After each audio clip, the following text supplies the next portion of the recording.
All right, ladies and gentlemen, hello there to you, people of the internet. I'm happy to bring this episode from the heart of Kisumu, my home, the city where I grew up. I am thrilled to introduce our guest, Odongo Robbie, the creative genius behind the film Bangarang.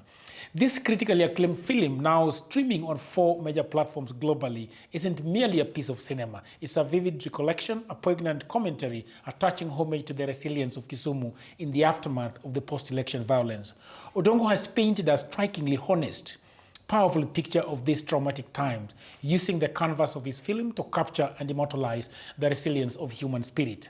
Bangarang is more than a film. It's a testament to the enduring strength of a community and the profound role of art as a catalyst for healing and as a beacon of hope in the times of despair.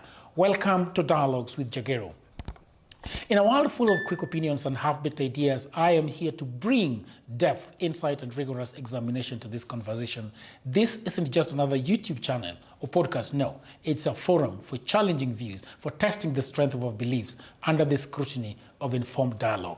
In the process, we might all learn something new, myself included. But what's even more crucial is the understanding you as the viewer or listener get from each episode. So let's cut through the noise, dig deeper, and invite enlightenment. Thank you very much. And how are you, Robbie? I'm fine. Thank you very much for having me here. Yeah. Kisumu is a place that I lived in for a while, and I found it a port city, a city where you go and have fun and go back to Nairobi. To make money. Yeah, how are you doing it, man? How is Kisumu? Kisumu is fine. It's fortunately or unfortunately, it's the only town I've lived in. Hizo towns zingine nimetembelea tu. So this is my town. I'm used to it. I can't complain. Yeah, I can see your body is not too bad. You look well fed.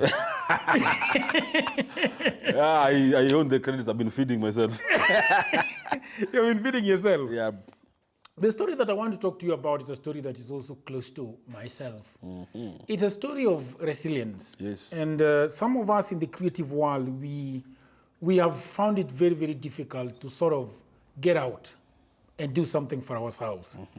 And doing Bangarang as a film, which is now streaming in 4 global platforms, is an amazing thing. I want to ask you your story of growing up, but the first question I'm going to ask you is that, do you feel like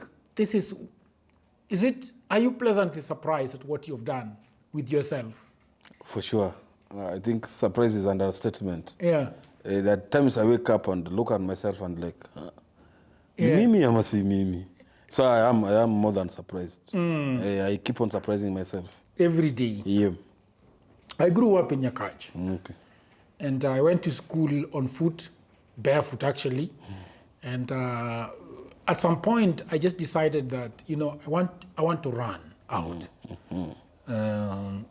Kanyaldaka, kao kanyadake. Kakadake to probably Congo Dinega, or I'm going to get into Bangi. It's going to be a difficult life for me because Congo was just a lot in my place. You told me that your mother was also, selling these kind of things. My mother sold changa, and it was a very hard life. And then at some point I decided that I have to leave. If I don't leave, I'm going to die. Yeah. So I left and went to Nairobi and started my life there. And it was very, very difficult. I remember my days in Nairobi were very hard. I'm saying this because I want to go back to your place. Yeah. How you grew up in Imbo.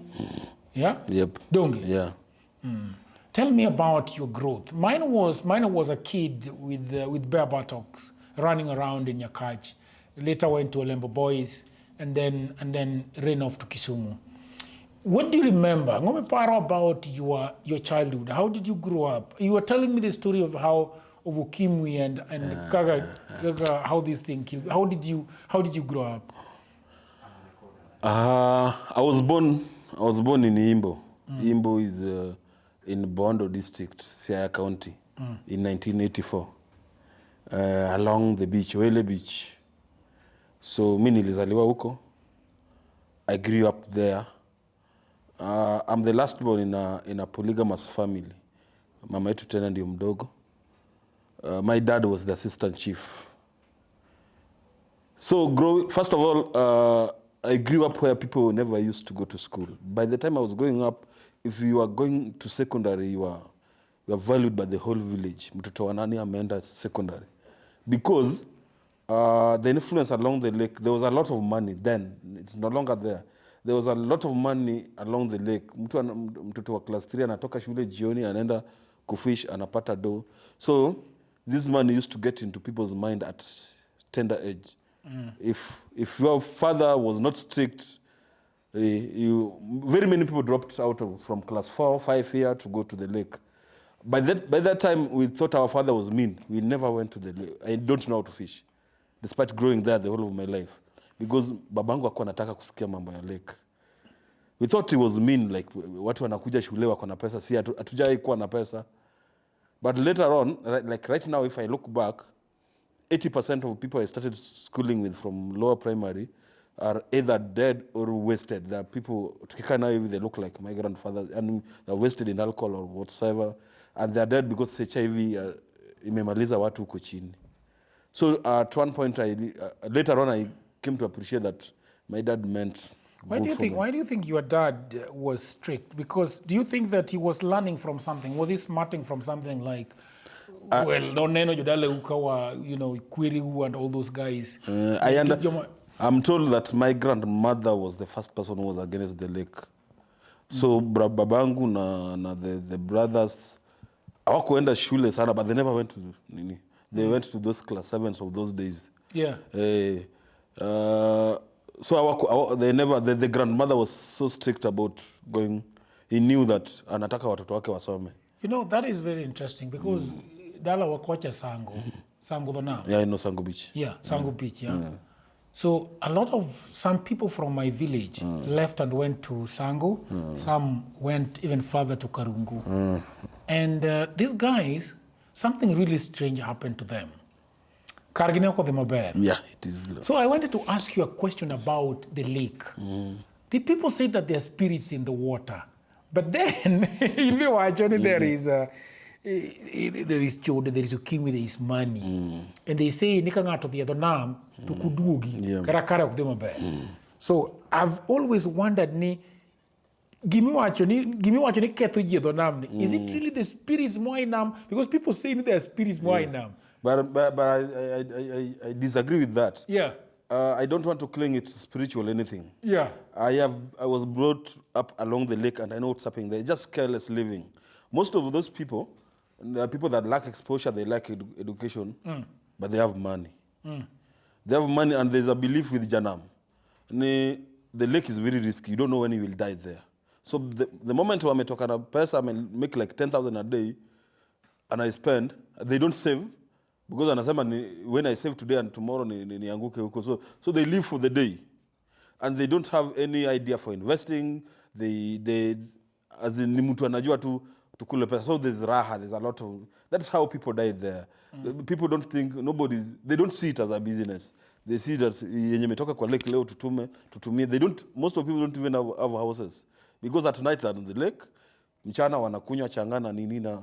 When do they sleep? Yeah, so... No, when do they sleep? They sleep at the changadens. There's things we call abila. Abila is when mdozi wa lake, where kuna boat na nini. So you have one house where your people sleep. Like headquarters where operations happen. So watu wanaingianga tu hapo. Sikujaenda kwa lake umekubaliwa tu kulala hapo. But maybe, Robbie, it's the spirit of the lake that is making people behave like this. Maybe, or maybe. Huh? Because we've seen people who've also made it out of the lake. Yeah? People who take it as a business. Yeah. If you've ever gone to Mbeta, the people of Mbeta didn't take it as a business for a very long time. And the Orias came there and they made millions there because they came to the lake and they invested as a business. So why is the spirit sparing the Orias and hating on the Luos there in Mbeta? That's a great. So you went to I went barefoot. How are you going to school? Were you close to school? Yeah, I want to start it like Yeah, I was not far from school, but I want to say that I never walked barefoot, courtesy of my mother. Courtesy of your mother Yeah, or your father who was a chief man. Why my- don't you my- give credit to your father? My mother. My father was a bit of an African man. We had so many wives, 5. But 5? so he used to do basic things like school fees, nini. So every woman was fending for him or herself. Yeah, kila mama anatafutia watoto wake. And so what was so mamangu, my mother used to brew changa, alikuwa anatengeneza changa. But she was the wife of a chief. The irony. Yeah, but she was doing that, and I never walked barefoot because of my mom. I think we were the few people mwenye wako natembeaga mguu tupu. My mom, I never tasted alcohol the whole of her life, but alitengenezaga pombe mpaka changa kichwa kuronya kibil bwana. Funnily enough, there was a time nilikuwa namuonjeaga. Hakuwa naonja kabisa, but me nilianza kuonja pombe nikiwa mdogo. So there was a time at primary I could taste fun, nimwambie iko sawa. Yeah, haikuwa ipita kwa mdomo. Was your father drinking the same alcohol? Yeah, my father was drinking. Babangu alikuanga nimuite I never saw him staggering, but alikuwa anakunyonga pombe. Yeah, funnily enough, there are people who drink but they don't stagger. Yeah, but alikuwa anakunyonga pombe. I never saw him staggering. Utajua tu ni mlevi kama ukali imeongezeka. He used to be a dictator. Yeah. So saizo akumkali na kila kitu unajua huyu asha. But he never staggered. Na alikuwa anakunywa changa. Yeah. Your mother's or somebody, other people's too. Alikuwa anatelewanga special yake. Najua kutengeneza changa. Kuna ile wanasemanga wanatoa na maji kidogo. Hii inatoka kiwhisky special ili kwanga yake. Hapana. Distillation is just the same. What they do in Manakaj is that they dilute it. There is one that they dilute for people for selling apart, then they dilute for people who have got. Let me take you through that. Then what they do is there is the one that they put in the jerrycan that is still conk that yenye inasafirishwa huko sasa Sango. So ni wao huko ndo wanaenda kudilute by themselves. This is what happens. Mimi najua kutengeneza changa. Nilitengeneza mama yangu at sometimes when I was trying to survive. Yeah. When they died, I even tried to do it for my own. Yeah. For survival. Yeah. Nilichwako. So what happens? Unasikianga na ogolegi pia chel pia leo during the distillation. Yeah. That whole process, there's water inabadilishwa hapo juu. When it gets hot. Yes, the water so is you count how many times umebadilisha hiyo maji. By the time umebadilisha for the first one, that's the first water. That thing is very conk, what's down there. The more this thing, it goes to around 7 counts. The more it goes, the more the distilled thing gets diluted. So the special one, inatoleanga na maji mbili. It's like whiskey. Very clear, very conk. So that's what was preserved for my dad. That's what you'll preserve for your dad? That's what they used to preserve for him. But now, like going to school, I went to Pala Primary School, a few distance from my home. Haikuwa mbali sana, but we used to walk. Nilienda hapo from class 1 to class 8. Nikatoka hapo, nikaenda secondary. I think most of my hard parts of life ilianzaga secondary. Because being the last born, my dad retired when I was still in class. I think I was in class 6. And you know, kitambo the chiefs na polisi walikuwa na lipanga peanuts. Walikuwa na lipanga pesa kidogo sana. They only survived on this marupurupu. They survived on marupurupu. Yeah, so by the time I was joining Form 1, there was literally no money in our home. Nakumbuka the shoes nilivaa nikienda shule zilikuwa for my dead uncle, brother to my nini, ndio tukatafuta kwa viatu zake wakapata ingine. Imepasuka hivi tukaweka kasole ya kala hapo. Somebody once insulted me with that thing in Form 1. I would never. Yatima watching it ritually. It's never gone out of my mind. Those are the things. Those are reminders. Those are the reminders. So me, the hectic part of my life started in when I was joining Form 1, because I almost missed that. I was the best in our school. I went to Barakanyago Secondary School. Ask Jalango knows about it. Jalango was. You went there? Yeah. And it is our first term. It's next to my grandmother's place where my mom comes from. So first term Form 1 nilikuwa natoka kwa grandmother yangu. It's a bit walking distance. But second term nikatolewa huko nikarudishwa home. Now I had to ride that bike. It's over 10 kilometers to 10 kilometers from. Ikinyesha mnaacha bike mnaenda na mguu. But I didn't know kwa nini nilitolewa kwa grandmother yangu until later on. Yeah, you know, I was in my youth, nilikuwa nakatia madem. Kumbe nakatia madem wenye inafaa niwaite mamangu juu naishi kwa grandmother. Na nilikuwa naishi kwa nyumba ya uncle yangu mwenye alikuwa naishi Nairobi. Nilijua tu baadaye nilitolewa juu niligeuza nyumba ya brother ya uncle yangu as my Simba, which should not lose the ilikuwa naleta madem hapo. Kumbe ndio maana nilikuwa natolewa hapo. Huyu atakatia hata mtu anaita mamake. So from term 2 in form 1 for the rest of my high school I was riding a bike over 10 kilometers. I think it is over 20 kilometers a day. 10 kurudi. Ni mbali sana. Yeah. But I did that for those until third term in form 4. That's when tuliambiwa it's compulsory, lazima mbod. Most of my school fees and nini imelipwa na hiyo changa ya mamangu. Because by then my dad alikuwa ameisha already. Yeah, okay. And then of course going to Lembo was just almost the same story. I had to be my mother was sympathized with me because I had to travel very long distance, like more than 10 kilometers to school, back and forth. I remember one day nilinyeshewa vibaya. I figured home at around 9 p.m. in the night. And I was like wet. I was rained on for like an hour. So I reached home at around 9, and then the next day at 5 I had to leave. Again, back to school. Because I had to go and do exams.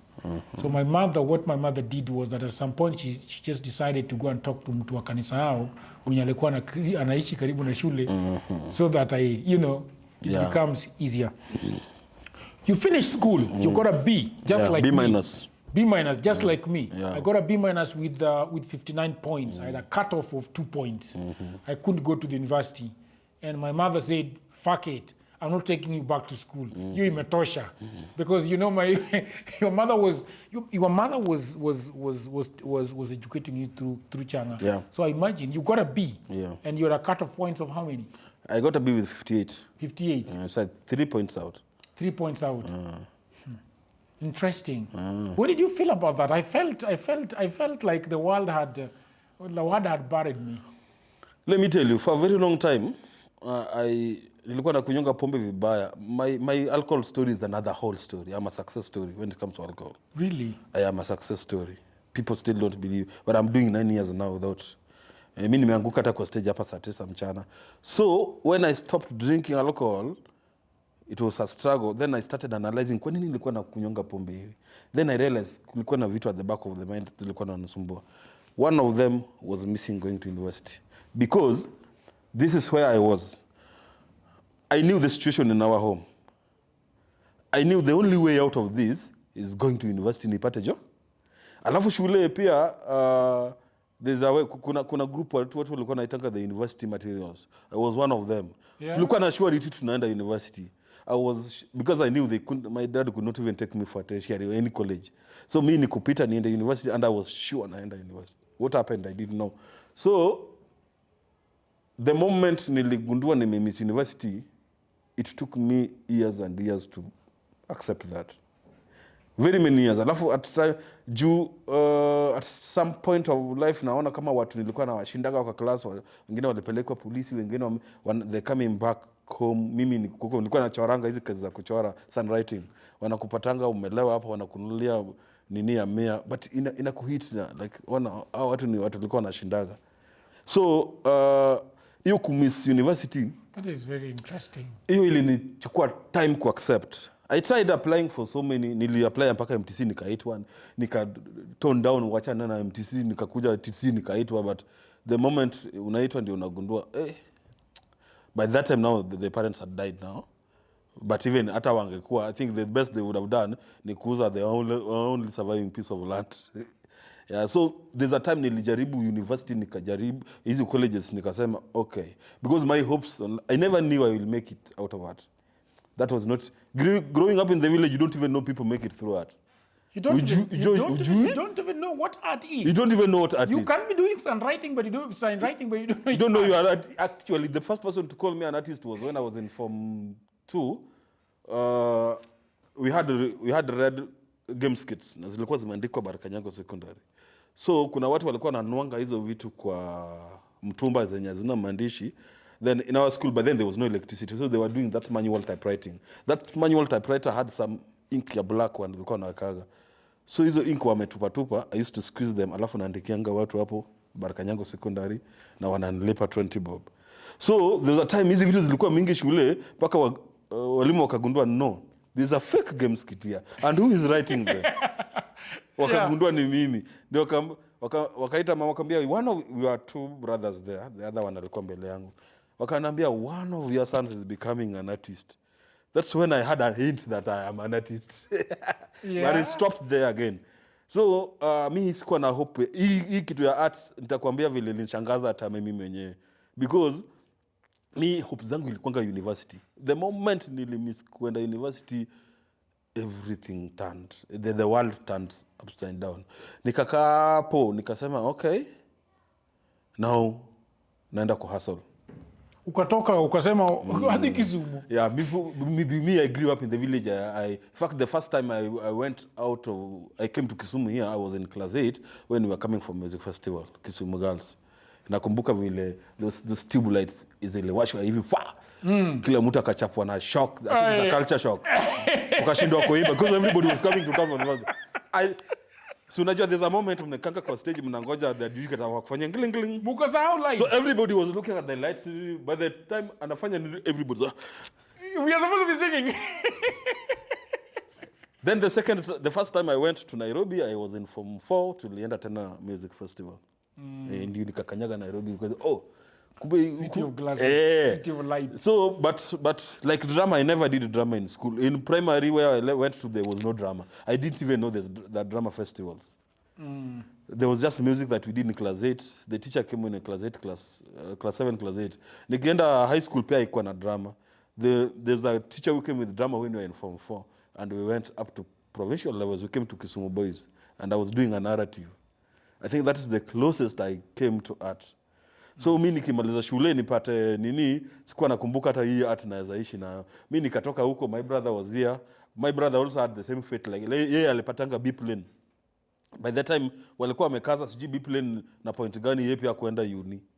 So yeye pia amekuja hapa kwa hustle just doing odd jobs na alikuwa anaishi Manyata in a single room na kuna bibi na mtoto. Ukaja huko. Nikakuja kuishi naye. Is the closest relative. So I stayed in that house for close to 2 years. Alini host. Huwa tunapendana na brother yangu sana. We are just two in our house. Tukutu watu wawili. So mimi nikaanza kusurvive hapa Kisumu. What were you doing here in Kisumu? First of all, I went after I did from 4 to 3 then to 4 nikaenda ku visit my elder brother from the other mother. Kwa Ahero. That is the first time I did proper art. I was walking around Ahero just to familiarize myself. What was he doing in Ahero? He's a businessman. He's a businessman in Ahero. So there was a time I was walking around. Actually, nilienda Ahero because I had some collision with my dad. Tulikuwa tumekosana kidogo nikaacha home nikaenda huko. I was never my dad's favorite. Jackie Ahero is a usani. So nikaenda Ahero, then I was walking around. I bumped on a group of people rehearsing. And they were rehearsing a set book. Funnily enough, they were rehearsing a set book that I did last year when I was sitting in my form for Aminata by Francis Mbuga. Then nikapata penye kuna art nikakaa kwa crowd, sat there, I enjoyed the rehearsal. When they were finishing by 5, nikauliza mwenye yako next, bado mko na chance. I'd never acted, but I knew I had a passion for this.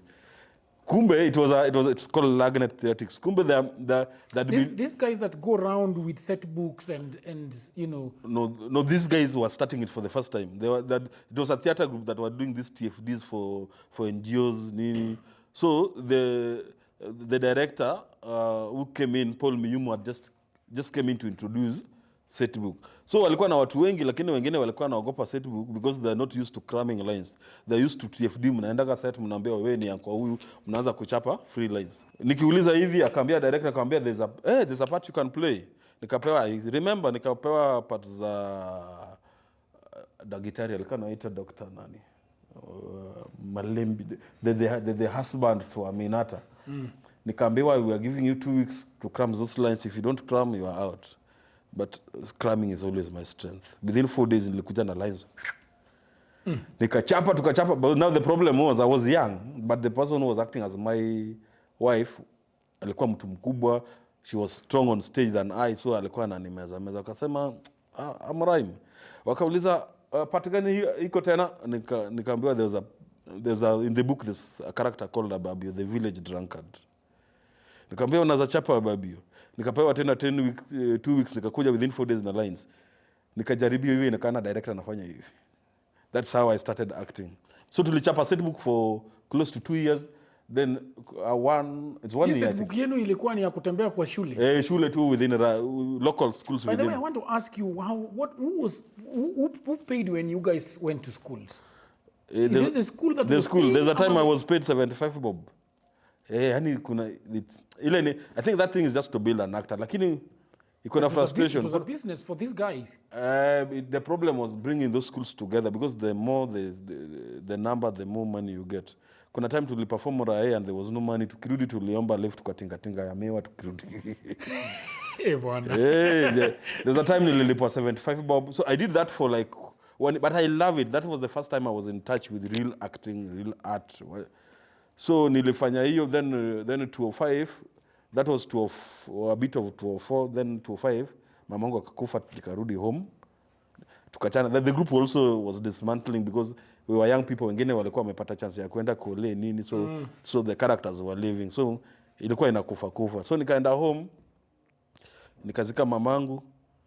Nikakaa home tena. By that there was a road construction company ilikuwa inatengeneza hiyo barabara. Nikaangukia job hapo ya hizo za mkono hapo for sometimes. Nikaifanya tena less than 1 year. Nikarudi Kisumu late 205. Tena kurudi kishi na brother yangu Manyata. So I was just saying, my brother through hustling he happened to work in Imperial Hotel nini, akakuwa chef hiyo, amejifundisha tu kwa kuhustle. So they used to do outside catering. Sasa mimi niliingizwa huko kwa mtu wa mkono, wale wa kuoshanga masani na matumbo. Tulikuwa tunapewanga 1000. We were going for one night or 2 nights, tunapewa katao yako. But I still had a drinking problem. Yeah. So hizi tao nilikuwa nazikunywanga mbaya. Changa ama bia? Anything. Shit. Anything that we could afford. Mimi kitu niligunduanga mlevi anakuanga tu na brand when you have money. That's only ati mimi nakunywanga Tusker ujue tu uko na pesa. Lakini kile mlevi hata mwenye anakunywanga Glenfiddich siku pesa imeisha tarudi kwa changa because the body does not know but then the body does not know the difference. It's your pocket that knows the difference. Man, that is very interesting. So I survived with my brother for a very long time. Tunafanya tu hizo ma outside catering. Then at one point there's an organization here inaitwa Ujima Foundation. Ujima Foundation was dealing with the orphan and the needy. Walikuwa nasema not every orphan is needy. Kuna orphans wako na support system nzuri. Waliniambianga hata Raila Odinga is an orphan. So we are not only taking orphans, we are taking the orphan and the needy. The orphans that you are orphaned and also needy. Bana nataka kurudi nyuma bana. Nataka kulini. The orphan and the needy. Yeah. So a friend of mine, Masi Odera, alisikia hiyo, she knew my struggles. Alijua vile nisha struggle na mambo ya college nika give up. Akanipigia simu, wewe ni aje? I think I'm jumping some part of that. 207, when I was hustling here, election ya 207, nili apply hiyo job ya clerk. By the time it was ECK. Yes. Nikapata hiyo job huko, nikakuwa posted home because my voting card was at home. Nikaenda kufanya hiyo job home, tulilipwa 6500. Alafu si violence ikatoka, ikani block home, so I couldn't come back to town. Huko pia the parents had died, so I was alone. In your mother's house. Na niko na 6500. 6500 sikuwa na simu, so 1500 nilinunua nao simu, nikabaki na 5000. Nikakula hii 5000, nikakunya bit of it, ikaisha. So nikabaki home like I can't survive. Then a friend of mine alikuwa na kinyozi, one of my best friends. Anatoka Wonya Ben. He was relocating his kinyozi from one point to the other. In the village? In the village. So nimekwama home, siwezi rudi huko. So ilipata kama nimejaribu jengo zingine hapo, alafu things were not going well. When he was relocating his kinyozi, nikamwambia Wonya Ben, nitakuandikia hii kitu. There was like hakuna mtu alikuwa anajua kuchora. Akaanza kucheka, wewe umeandikia nani, umeandika nini? Kuna siku nilikuja tu niko na hangover zangu nikamuuliza wewe wapi rangi asubuhi nilikata sieni hizo mjengo tulikuwa tunajaza kokoto kwa tipa inaenda inaangushwa kwa barabara tunaitandaza tulikuwa tunafanya kazi ya tinga generally so it's ilikuwa inanimaliza nikapata akona rangi hivi nikamwambia okay nipatie rangi kidogo nikuandikie nikapanda hapo juu nikamwandikia babyface kinyozi before I went down I had 5 orders juu I come from the lake watu hey maze kumbe unajua kuchora kuja niandikie duka yangu kuja niandikie boat then I didn't even know this is a business mtu ndio akaniambia bwana hizi vitu huwa zinakuwa charged per letter I didn't have a name that's where the word karo came from nikaandika word karo arts and design really yes nikaanza kuna kabati ya mamangu ilikuwa nzee nikaenda nikaikata mara mbili nikaweka katebo hivi nikaandika hapo word karo arts and design juu sikuwa na jina then I remember mimi ni kijana wa karo and I was my mom's best that's how the name came nika survive na hiyo handwriting for close to 2 years at home things were not working I was in the wrong group tulikuwa tunakunywa changa mbaya unaandika unaenda nayo kwa kinyuzi there's a funny story ya mtu alikuwa naenda kumwandikia shop nikaleta ile ngazi hapo the ladder there in the morning then I got lost juu alipatia deposit nikaenda kukunywa nikarudi kesho ka deposit imeisha nikaanza kuandika nikaacha nusu so is telling kuna anko yangu aliconnect your boy is a good writer but day one analeta tu ngazi anapotea tu day pili analeta tu rangi so what happened I sat down one day mbele ya kinyozi wa friend yangu and I realized the first step out of this is changing environment because I'm getting wasted here at home niko na watu the only thing we can talk about leo maze ile ana nini kali we just taking changa nilikuwa naikunywa vibaya so there's a day I was in a short na kakala nikamwambia best yangu unajua naenda Kisumu hadi 150 in my pocket kulikuwa na gari zilikuwa zinatoka huko by then inaitwa striker they could take 100 hivyo tu kimchezo nikapanda gari nikakuja sikubeba hata nguo I didn't tell anybody why I was getting out of home but I realized that if I continue staying here the next thing is nitakufa juu ile pombe tulikuwa tunakunywa huko nimba unajua comfort of home uko kwenyu hakuna mtu hiyo kitu nakufanyanga unakuwa relaxed where were you eating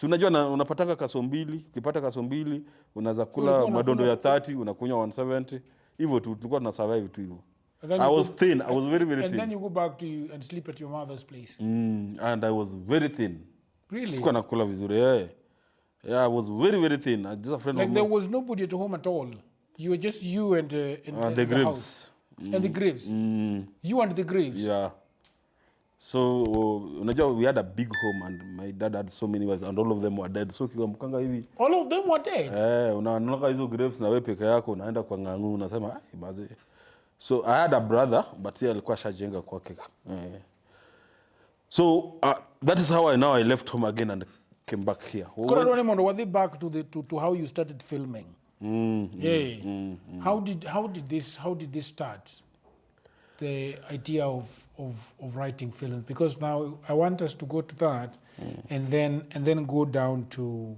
how you started writing the film itself okay so when I came back here I have to mention this part because it's going to connect to the writing when I came back after 2007 a friend of mine connected me to hiyo Ujuma Foundation they were ilikuwa training ya hospitality then they post you in an hotel hapo kwa hoteli unatafuta department uko sawa nayo so survival I landed in housekeeping after that training tukaosha macho hapo Jumia macho na nini hivi na kutandika vitanda nikitoka hapo nikaenda hoteli nyingine nikaanza job ya operating laundry machines nilikuwa nimejifundisha tu kwa mkono wa mtu so that hiyo hoteli hiyo kwa laundry nilikuanga peke yangu so when the machines are running I used to write I didn't even know a format of writing a script nilikuanga tu na story so nilikuwa naandikanga tu dialogues that must have been in 2010-11 then I moved to another hotel Ecology the one that is inside the park the one you asked me about uko walikuwa wanatulipa around 13,000 nikachukua loan yangu ya kwanza 40k from the hotel they give you as a the bank they were paying us through KCB Na nilikuwa nimeandika script yangu. The first movie I ever did, it's called Thingo Jawa Jawa. It's on YouTube. Thingo Jawa Jawa. Thingo Jawa Jawa. Iko kwa YouTube yangu. Nikachukua hiyo loan.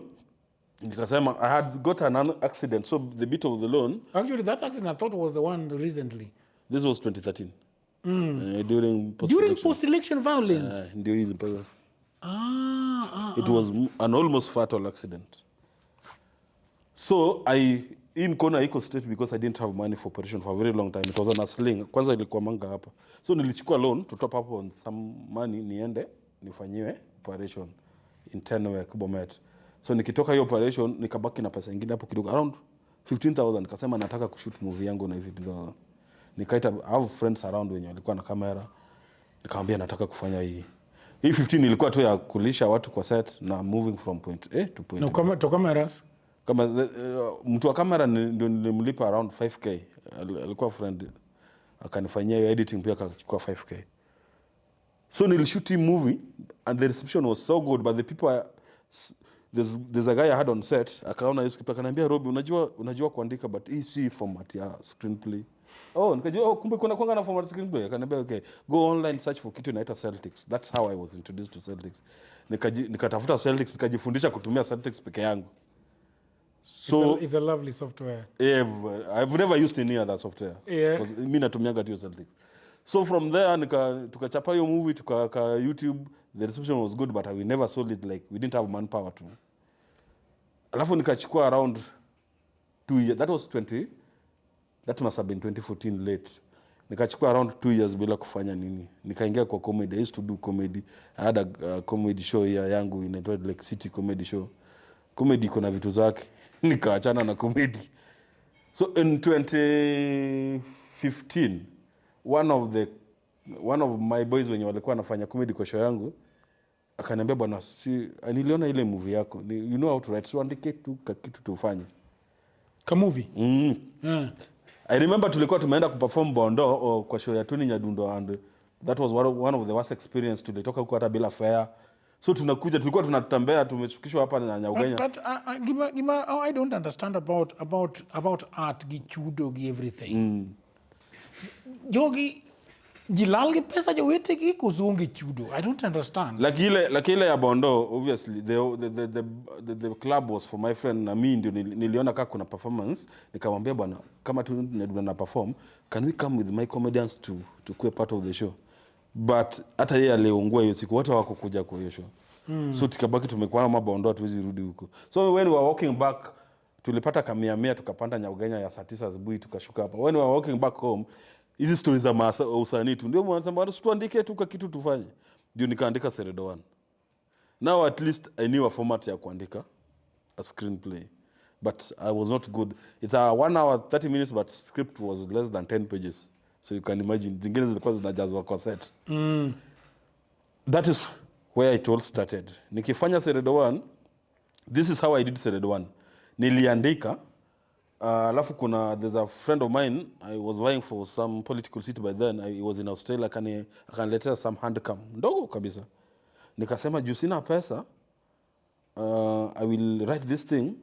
Then I was still acting by then, I no longer act. So I will shoot the parts that I'm not acting in, alafu nitafute mtu anishutie parts that but I was not even good in camera.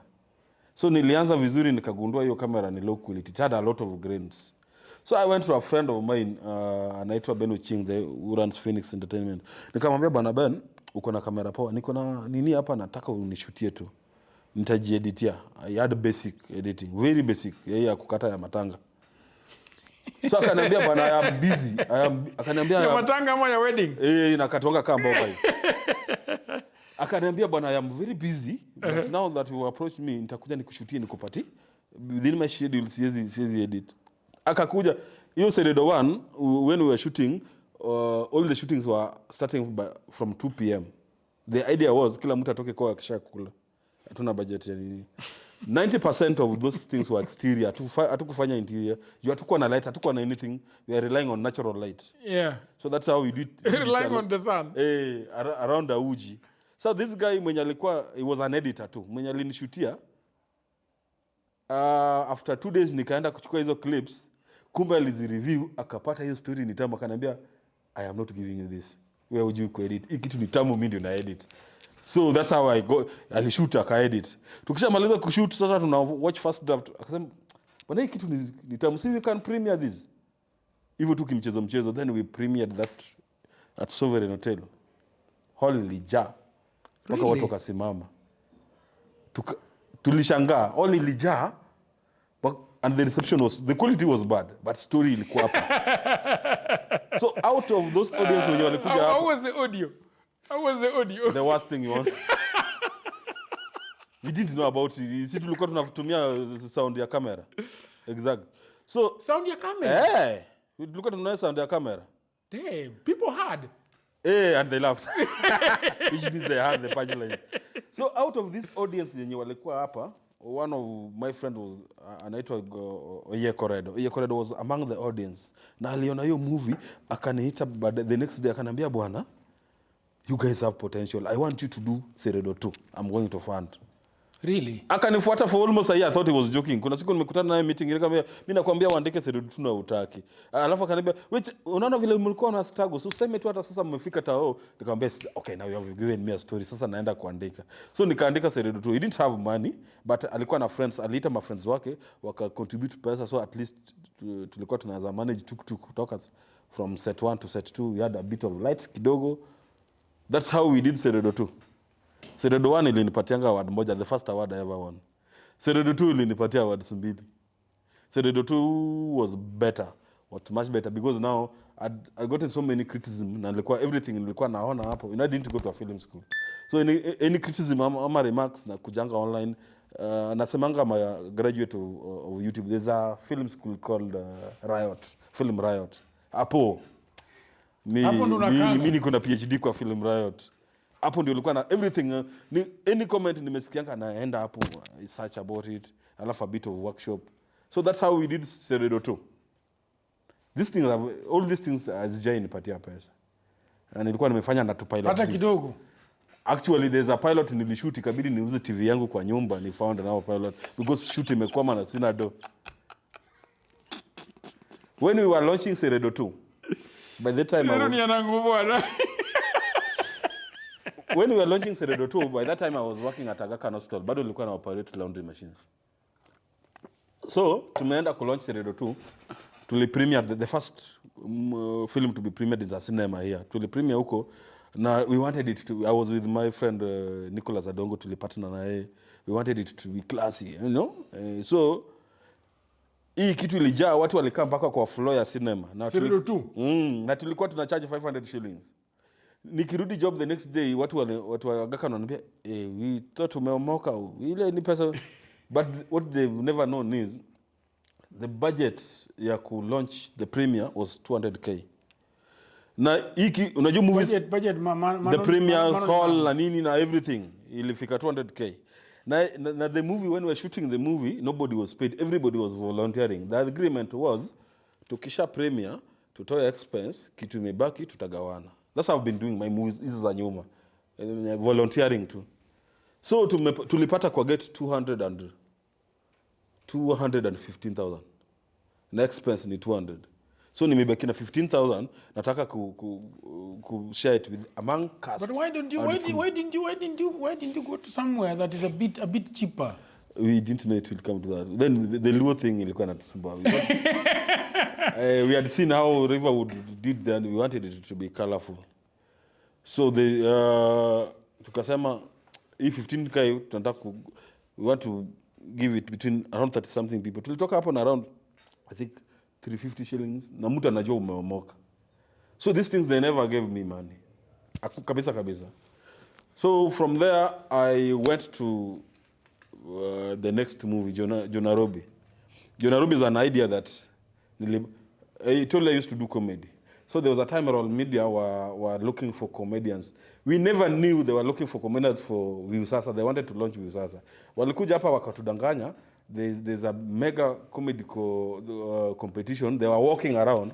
So wenye wamechukuliwa hapa wataenda kwa ile mega competition, tukapewa 2,000 shillings. Tukachapa show. Mine was the best. I was doing a comedy about Luos vile wakikujanga Odongo Robbie, wakikuja kwa matanga wanapewa priority wakikuja. So after 2 to 3 weeks nilikuwa night shift Aga Khan, masimu zinanimaliza, we tuko kwa TV. Kumbe mine was the best, wakakata hiyo yangu wanaitumia Quran adverts kwa Citizen TV. Everybody is watching me na nililipwa 2000.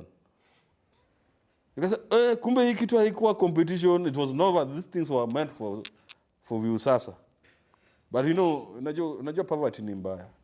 Kisha wana 2000 unasainingi haraka bila kusoma what is in the release nini. And it was there. There was a release form. It was in the release form. Yes, but we didn't read. We were hungry. It was there. They didn't mention view sasa in the release form, but it was a bit tying. There's nothing we could do. So nikaachana na comedy. Nikakaa chini nikasema, this thing is a hit. I think I can make this thing into a film. So I took that thing, and that's how I wrote Odongo Robbie now. Now I was a good writer. I'd attended some workshop. Nikaandika Odongo Robbie. Odongo Robbie now with a bit of the name tulitengeneza na Seredo 2, I had a bit, I approached some few private investments here, like Royal Dental, Homeland Events. So they gave me, like the Prado nilitumianga kwa hiyo nilipewa na Homeland Events, a bit of support nilikuwa nazapata. So still I could not pay my actors, but we could afford locations, we could afford food, could afford transport, and a bit of costume. Tukachapa Odongo Robbie. Odongo Robbie was well received. I think hapo pia nilitoka na awards ka 3 hivi. Hapo katikati nimefanya tu short films mingi na pilots zenye nimewekanga. You know, in Kenya making this TV station is hell. Niko na pilots gathering dust on my hard disks. So from Odongo Robbie, the next movie was Bangarang, but Bangarang niliandika 2017. Tell me about writing Bangarang. First of all, the story behind writing it. Yeah, it has a lot of. Kwanza I was attending a writing workshop facilitated by Simiyu Baraza, Lip Festival here in Kisumu. Tukimaliza hiyo workshop, so tulikuwa tunapiga story. So Simiyu was telling us like, ukitaka story, don't look far. Even up around there's just stories. It was after 2017 presidential election na kulikuwa na story ili trend of our rioters wa Kisumu wenye walikuwa wanafukuzwa na polisi, then hiyo gari ya polisi ka loose kaingia kwa ditch, and they came back kusaidia wao kutoa. Akatuambia tulikuwa tunapiga tu story, akaniambia hata hiyo ni story. Then it clicked in my mind like, yes, there's no story that has ever been told about post-election violence. So I went back, nikaanza kuandika. So I didn't want to tell that story. So me, I decided there's so many things that have happened in the 3 post-election of 2007, 2013 and 2017. So many things have happened, and the world needs to know this because they don't reach mainstream media. Now, because in every election, one way or the other, najipatanga in the middle of, like in 2007, nilienda home. When I came back to Aero, and I was looking for my friends, naambiwa huyu alichaponga bunduki alikufa. I lost 3 friends. In 2013, that's where I got this. Tulikuwa nimetoka job ecology. Hiyo siku mtunga alisema the election has been upheld, the court ruling. So maneuvering through this, nilikuwa nimebeba na pikipiki. Guardian bus was also escaping chaos from stage because it was a target. But then vitu za Wakisii were targeted na Guardian bus ni ya Kisii. So ilikuwa inahepa, ikapita na sisi, ikanichapa kwa pikipiki. In fact, they knew waliniacha hapo kana nimekufa. Again, consciousness baadaye. I lost a whole 1.5 years because of the accident. That was 2013. Now in 2017, when I was working in the chaos, 2017, when I was working in Aga Khan, I was working a night shift. Nikatoka job asubuhi, nikaenda kulala, nikiamka saa 9, nikienda online, nikapata trending story ya Baby Penda. Mtoto mwenye alipigwa na nini, it was trending. Sikuwa najua ameletwa Aga Khan. Nikiingia job asubuhi, nikaenda ICU. I was just going to pick something. Nikapata huyu mtu hapo. She was a very beautiful kid. Nikauliza one of the nurses best yangu, huyu ndio mtoto ana trend. Nikamwambia ni yeye. But ili ni touch. She was there, very beautiful, very innocent, na amewekwa hizi vitu. When I came back again the next day, evening shift, the first stop ilikuwa kwa ICU. Nikapata the bed is empty. Nikamwambia yule mtoi asha dead. Hiyo story ya mtoi ile nishikanga sijui kwa nini. It's like, what? The innocence in her. So when I started writing now 2017 ndio sasa naandika hiyo story. Nikasema I want to weave these three violences 207 2 nini into one story so that the world can know about this. Then I started writing it. Nikaiandika nikaiweka hapo for 3 years. The budget I had for then, nikafanya breakdown, the budget was 12 million ya kufanya hiyo kitu. Chaos si rahisi nini. And I think I was ambitious. Juu nilikuwa nalipwa less than 15k na mimi niko na budget ya 15 million. Nikasema niache tu hapo. Then in 2020 nikaona to call the first Kenya Film Commission walikuja na Film Empowerment Fund. The first cycle. Waka-advertise mtu kama uko na script. Nikarusha hiyo script hapo. Nilirusha tu, I didn't expect. Alafu after 1 month nikapata email. Hiyo sikulala. What was the email saying? The email said so many things, but the most important thing is ati naenda kupewa 4 million shillings in that email. Really? Jagera, I didn't sleep. Nilikuwa napiga hesabu ya 4 million kwa akili. We! Alafu wameniambia bado usiambie mtu we will make it public. Sasa nakujanga hapa job najiuliza watu wangejuaje? Watajuaje nitapewa 4 million? Ama nianze kuingiliwa ni kiburi nikasema tulia tu. Big up Kenya Film Commission. Then when they made it public, then stress appeal is now. How many people want this thing? We were close to 10. Some people are doing documentaries, but mimi ndio nilipata pesa ya juu kabisa. Really? So the problem was bringing down a 12 million budget to 4 million. That was another challenge, biggest challenge. Unakanga na unasema ama niache nitafute pesa, utakula hii pesa. Ujaishika hata 100,000 ni yako, sasa unapewa 4 million. You were given 100,000 if you had never touched or program look at a million. Sikuwa nimeshika hata 100,000 ati yangu hivi. Na sasa nasikia kuna 4 million nataka kupewa. Gini okay. Nikasema nitulie tu. But nili cut down hiyo. Kitu ilinisaidia na Bangarang sana ni most of the people, all those movies that I've done, I've been creating a family. Niko na crew, nini watu nimefanya nayo kazi. We really created a family. Watu nikikaa nao chini na waelezea hii do. Hii do ni hivi na hivi na unajua the outside world might think this money is a lot, but ukiangalia script yetu this thing is too small. So tunakubaliana vizuri. Kila mtu alikujanga set na roho safi. Audition tulifanya, then kila mtu alikuwa anapenda historia ya post election like this story ought to be done. So watu walikuwa wanakuja set roho safi kufanya hii kitu. So that's how we did Bangarang. Nikai shoot 14 days. Originally my shooting schedule was 31 days. Nikai cut down to 14 days. Back to back, no rest. But I got it easier because of Professor Nyongo. Nyongo came in kind with so many things. Like locking the street. Nililock hiyo flyover ya Kondele. For a whole day ilikuwa yangu. Nikatoka huko nikakuja hapa kwa street. Juu alinisaidia kupata letters za kulock. But ilikuwa na challenge zangu. Kondele is a very funny place. Yeah, I know. They get easily triggered with so many things. First of all, ukitaka kushoot hapo usikuje na polisi. Kuna vile wakionanga polisi they feel we should be fighting with them. Na niko na polisi nimepewa na cruiser for security purposes. But now what I did with the Kondele is extras nilitoa kwa hao watu hapo. Mimi pesa? Hao mavijana ndio walikuwa extras, nikawaambia we want to do this. I use the top people. So unajua unatumianga kujua hao ndio watu wanaoma. Yes. So wengine wakikuja wanaona watu wale wakusema. But still bado tuliwasha moto hapo. Kwanza hapa karibu na Octopus tukifanya route scene hapo. Tuliwashanga tile kwa barabara, tulikuwa tunaweka vitu isichome barabara. But unajua passers by didn't know we were shooting. Within no minute flying squad walikuwa wamefika huko. Simu imefika Central ati kuna maandamano huko chini. Wamekuja wakashtuka, wamepata mapolisi wengine juu tulipewa polisi watatu hivi wa. So hao polisi wakamwambia these guys are only joking. So it was a very nice experience, but that's how we shot it. But it was a script close to my heart. And I want to say the successes of Bangarang now didn't surprise me. Niliona hiyo movie nikasema hii isipoenda mbali then hakuna kitu itaenda mbali. Kwa nini? Ilichapwa, hiyo kazi ilichapwa vizuri sana. Because of the remarks pia nilipatanga from watu walisoma script The remarks were so good. Na tulichapa. Na hiyo budget tulikuwa nayo tulichapa roho safi sana. So that's how Bangarang came to be. I'm only waiting for you to ask me what's the meaning of Bangarang. Say so more. But for the sake of the people that don't know about it, watch number one. Bangarang is a Jamaican slang. It means chaos or lack of peace.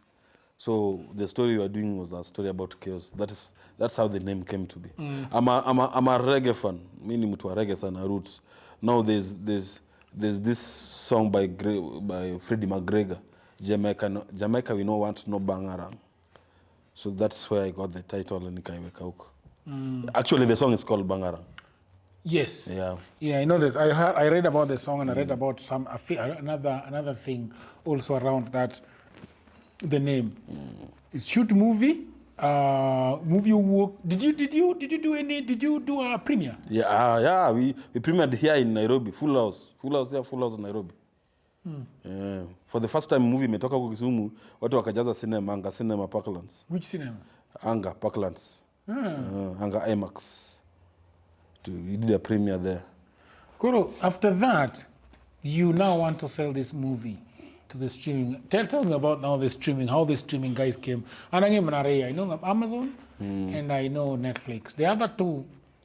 So when we were done with the premieres, I was looking for a distributor now. The first distributor that was referred to by many people is the one who's taken many of Kenyan films to Netflix. It's called Okada from Nigeria. We don't have Kenyan distributors that take movies to Netflix. They don't have connections there. What do you mean they don't have distributors? I don't know, but we don't have Kenyan distributor who can take your movie to Netflix. To Netflix and only the Nigerian office can take your movie to Netflix. Yeah, Nigeria and South Africa. So I reached the Okada office with an email. Then they told me a lot of English. Walikuwa nasema bado hawezi distribute hiyo. So when they are still looking for that, a friend of mine Lodeki alinipatia link email ya some distributors in South Africa. They are called indigenous film distributors. Nikawatumia tu trailer hivi wakaniambia wow, we want to sell this. Kitu kizuri kuuza ni rahisi. They watch it and then tell me Swahili wacha ni kizuri chaji tembeza. Adi? Wadoge doa. Kizuri chajiuza, kibaya chajitembeza. So waliona tu trailer wakaniambia we want a screener. This is so good. They want a what? A screener. A screener is the whole movie with maybe watermark, something they can't download, but they want to watch the whole movie. They come to me, and that's how the business started. Up to now, I've never met those guys. I've gone to South Africa, but I've never met them. I don't know anybody in Netflix, but they do the donkey work. Wanakuambiaga tu, okay, the offer is this, can we again, wamefika hapa, do we take? Okay, you take. Pesa kikuja unakuambia tu, mazee pesa imekuja. Werik ni story. We want to know here about money. Story.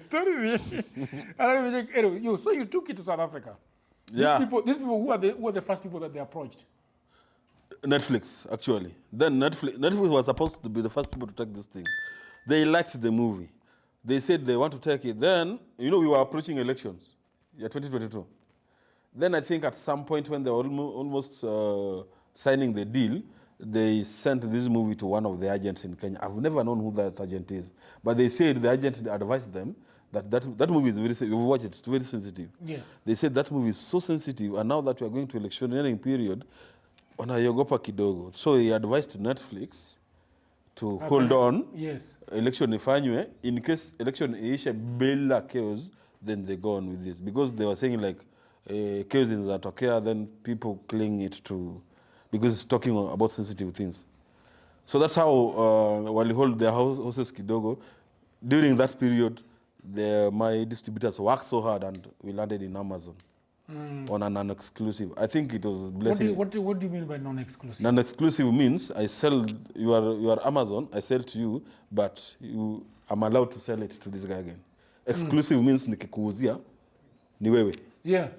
So we did a non-exclusive with Amazon, which was a blessing in disguise to me. Because Netflix wangechukua ya kwanza, wangechukua on exclusive, singeuza in other place. But now I gave it to Amazon on non-exclusive. back to Netflix now on an exclusive. So you had to renegotiate. By the time they left, we had not done a negotiation. They had not done any offer. So we are not Yes, I know that. But then when they come back now to sell it, of course they already know that's on Amazon. Yeah, so we are doing with them an exclusive too. They can't do exclusive now. Are they the ones who are now suggesting to you that we do an exclusive? Because They have that discussion with my distributor. me, the guy is telling them that this thing's already on Amazon. On exclusive basis. So those guys that do that, those wananiambia tu wamekubali, but it's a blessing because I've sold it to so many for example niki pesa nilipewa na exclusive na Amazon na pesa nilipewa na Netflix together, it's far much than what Netflix would have given me on exclusive. Imeshinda kabisa. Then there's another platform in South Africa called View. They also bought it on an exclusive. There's a platform in Kenya called My Movies Africa. I've never heard of them. It is there by Max Tran. It's been there at Odongo Robbie kwa hiyo platform. Yeah? It's been there. Saizi where they're changing to Kikwetu. They're here in Kenya. It's there. Chudo kichalonade compared to Amazon and Netflix. I think that is where most Kenyans should now go. Is it like View Sasa? No, it's a revenue share, but their challenge is they're still struggling. Revenue share? They're still struggling with viewership. That's people don't know. It's good, but they're still struggling with viewership. So when low viewership means low. Even if they even came before Showmax. They've been there. Because I knew about them in 2018. They've been there. But they're still going on. It's going strong, hoping that there's going to be a turnaround. Yeah. Hopefully. I think things are slowly changing. Watu wameanza kukua na internet. Hizo ndio challenges mingi. Showmax has never been interested in this thing. Or what's going on there? When I wanted to take it to Showmax, by the time I was reaching Showmax, I had signed some deal with Maisha Magic Movies. I thought they're the same thing. Yeah, that was the problem. Maisha Magic East Movies, something like that. So by the time I was reaching Showmax, they realized that I'd signed a deal with these people, and they said it's the same thing. So no, but you have told me four people that are doing the streaming. This would be the fifth. Are they streaming it? They were the Showmax walisema the same thing with the Maisha Magic Movies. So if it's there. This is the South African one. Yeah. The fourth one. The fourth one in South Africa. It's called View. But it's different from this other one. Yeah. So Showmax, they couldn't come in because I would signed in their sister company. Which is View. Which is Maisha Magic. So that makes them 5 then. So there are 5. Hizo pesa dogo nimekula nikasahau. So hizo pesa tudogo za. So nimezisahau. Yeah, there's another one also there's a small one in USA called Tisfi. They also took it for some non-exclusive. Hizo pesa tudogo tu za kuweka fuel. But Tokoro, you got money 4 million from Kenya government. To Jomongi Kenya government, Jomongi Kenya Film Commission I think for a very long time we didn't even have those platforms like Kenya Film Commission. But when they launched that program, that is one of the best things to ever happen to us filmmakers. So what someone has to do is work on your stories. They call it every year. They make a call every year. This year we have not done it. This year ndio hizi vitu zinafanyika kwa government in our affect. I don't want to talk about the government. But hizo vitu zime affect your program. But it's been a good thing. That program changed my life. So ni kuandika 2 stories na ku pitch up there. Maisha Magic Movies that I'm talking about. Pia make a call for movies like every 3 months. Ukienda tu kwa portal yao unazaangusha movie ideas. Pesa zao si mingi, but it's Moro manuti momar books, you know the nango. That one's for Showmax. They have not released the results. They said they are moving it to next year. Oh, I see. But that book, you presented it there? Yeah, I presented. I got the rights and I presented it. So I'm waiting for that. Do you think they gave you the rights because of Bangarang? That the person who gave me the rights didn't even know about Bangarang. She was just excited that the publisher, that somebody wants to learn that book. They've been wishing if somebody could do that book. So she knew about Bangarang after giving me the rights. Okay. Bwana, we have talked. And we can talk. For more than 1.5 hours. The next talk, we'll talk about my alcohol story. It's a whole different story. I want to talk about it because it is actually, there is a guy that has always, that called me from AAR, that told me that they wanted somebody to speak about alcoholism and how somebody can actually be treated. You don't know any good thing. I did a self-rehabilitation. Okay. It's a long story. Yeah. Mimi na pombe. So this thing is done. I'm going back to the audience to talk to them and tell them that, ladies and gentlemen, thank you very, very much for listening to me, for listening to Robbie Woodcaro. The thing is that the reason why we are having this bold conversation and these long conversations is that so people can learn from this and take 1, 2, 3 and go with it and say that if Robbie was from Imbo, he came to Kisumu, he was a drunkard, he did this, and now his movie is streaming in more than 5 platforms. Yep.